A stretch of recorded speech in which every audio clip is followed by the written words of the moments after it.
This is a programme about shops and shopping, and about the prices we have to pay for the things we need, such as greengrocery, fruit and vegetables, meat or groceries. Big items these in a family budget. This is a programme for housewives who spend a lot of time these days talking about the way prices have been going up. This is a programme for mothers of growing children for whom high prices are a big worry. Not everyone can eat well, and a rise in prices hits some more than others. This is a programme for those who have to make do on a pension or national assistance. For them, rising prices means hardship. And this is a programme for young people, too, like this couple who are setting up home for the first time. The problem of getting your money's worth. In short, this is a programme for everybody, and here to introduce it are Harold Wilson and Edith Summerskill. Most of the people you've seen on the film tonight have a cost of living problem. They're worried about high prices. And Harold Wilson and I have come here tonight to talk about them to you. To talk about why they are high under the present Tory government. And to find out just why they do affect your lives. And we want to tell you what we should do when we return as the Labour government of this country. Now, all of us shop. We know these prices go up every week. And to illustrate our point, we have a simple display tonight of the main foods and some other essentials which you all want in your homes, in order that we can show you just how prices have gone up. Now take butter. Well, there are many these days who cannot afford it. In 1951 it cost 2 and 6pence a pound. Under the Tories it's gone up to an average of 3 and 8pence. Margarine, that was 1 and 2 when Labour was in, now it is up to 1 and 8. It's the same with cooking fat. 1 and 4 a pound in 1952 and 1 and 10 now. Or there's cheddar cheese, 1 and 2 a pound in 1951 and 1 and 10pence today. And bacon, well, that's a real bodybuilder. This kind was 3 and a penny a pound under Labour and 3 and 10pence under the Tories. Then there's meat. Under Labour this cut was 2 and 6pence a pound. Now it's up to 5 shillings. And as every housewife knows, milk has gone up from 5pence halfpenny a pint in 1951 to 7pence a pint now. And tea, as we know, has rocketed up. Here is a well-known medium brand that's gone up from 3 and 8pence a pound to 7 and 4pence. That's exactly twice as much as it was under the Labour government. Now those are the differences which many of us have felt. Indeed, millions of us have felt. And I want you to remember those differences next week when you come to vote.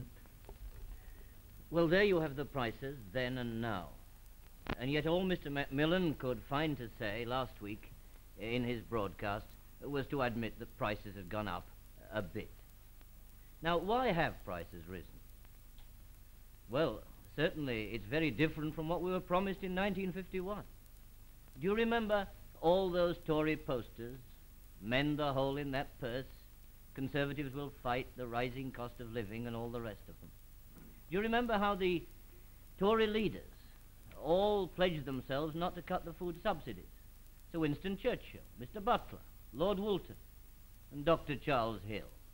All of them said they wouldn't cut the food subsidies. Yet what happened? In Mr. Butler's first budget in 1952, he slashed the food subsidies and prices in the shops soared high up. Indeed, a few months afterwards, when he was asked why it was that the cost of living had risen more in this country than in almost any other country in the world, he admitted then that it was the result of deliberate action taken in his budget. Deliberate action. It would have been bad enough if their betrayal of all these election pledges had been due just to Tory incompetence. But to admit that they had broken their pledges as a result of deliberate action was, of course, far worse.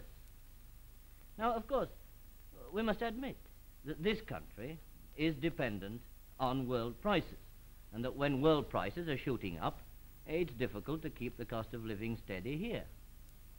Indeed, the achievement of the Labour government in a world of rising prices, with food prices rising to fantastic levels, was that we kept the cost of living in this country steadier than in almost any other country in the world.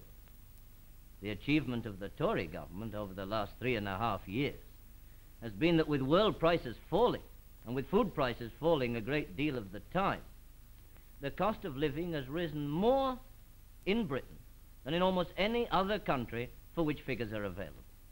Well, that's their record.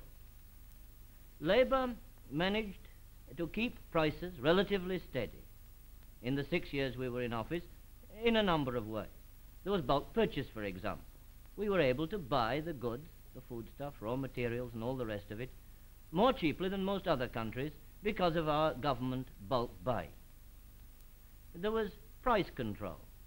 At a time when things were scarce, we were able to protect the housewife against profiteering and high prices by a pretty strict price control. We kept a tight grip on the monopolies and the price ring. And there's one thing the Tories never tell you, and that is that the cost of the goods produced by the nationalized industries have risen a great deal less than the prices of the goods produced by private enterprise.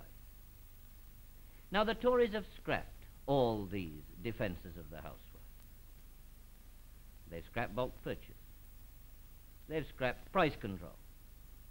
The grip on the monopolies and the price rings has been relaxed. They've altered the system of food distribution in this country so that while the farmer is worse off, the housewife has to pay far more. Now, of course, I think honest Tories will admit that prices have gone up a great deal, especially prices of food.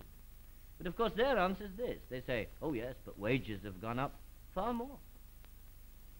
Well, you know, you don't have the Tory government to thank for increased wages. It's your unions that have done that for you. I've never heard of a Tory yet who's been supporting any of these wage demands. And certainly most of them have had to be wrung after a pretty hard fight from unwilling Tory employers. Now, that has been the record, and that is the position that you are fighting in this election. Now, may I talk to you as a doctor rather than a politician? You know, I came into the Labour Party as a result of examining the undernourished bodies of little children for many years. And I knew that I was prescribing medicine for children who really needed proper feeding. And when the Labour Party had power, and we had power, you know, only for 6 years, I was delighted to know that we were going to ensure that every child in the country had a fair share of the available food. And of these foods that I've been talking about tonight, every mother knows who's listening to me that a balanced diet means that a child should have plenty of the body-building foods. These more expensive foods, but not as expensive as the ones at the prices we've been describing tonight. The eggs, fish, milk, butter, cheese, and so on. And I'm shocked to learn that in 1954, the people of this country were eating less per head of fish, eggs, milk, vegetables, some of the most important foods, than they were when Labour was in power. Now, you see, as a doctor, to me, that is the red light. We mustn't go back. We must ensure that the children of the country have an adequate share of the food that is going.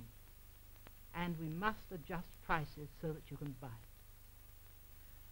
I'm sure the middle-aged and old people here will forgive me if I say that on your bodies, some of you, bear the marks of undernourishment which you suffered as children. Now let me say something to the old age pensioners. In that film that we've just seen, there were two wonderful old people, full of dignity, full of grace. We of the Labour Party, you know, regard old age pensioners as the soldiers of industry.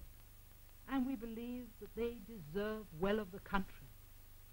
We are shocked to discover that the Conservative Party has treated those on assistance so very shabbily. You remember at the end of last year, the Tory government said that they were going to increase pensions and increase assistance scales. Well, last month, the old age pensioners, those on assistance, discovered that the amount that they would receive would be only £0.50 a week. There are nearly 1 million of these people, and many sick people and many widows who are suffering in a similar way. That, of course, is all wrong.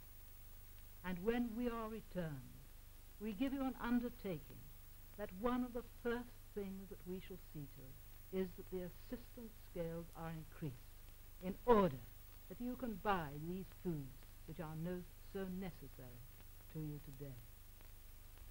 Now let me say a word about how we're going to deal with the problem of prices itself. Well, there's one thing we are not going to do, and that is reintroduce rationing. The Tories are spreading a story all over the country that we're going to reintroduce the ration book. Let me say here and now, that is a deliberate Tory lie. They know perfectly well. Rationing had to be introduced in wartime. It was Tory ministers who did it, and they were right to do it. They know equally well that we had to keep it on after the war, when things were scarce. But we didn't keep it on for the sake of rationing.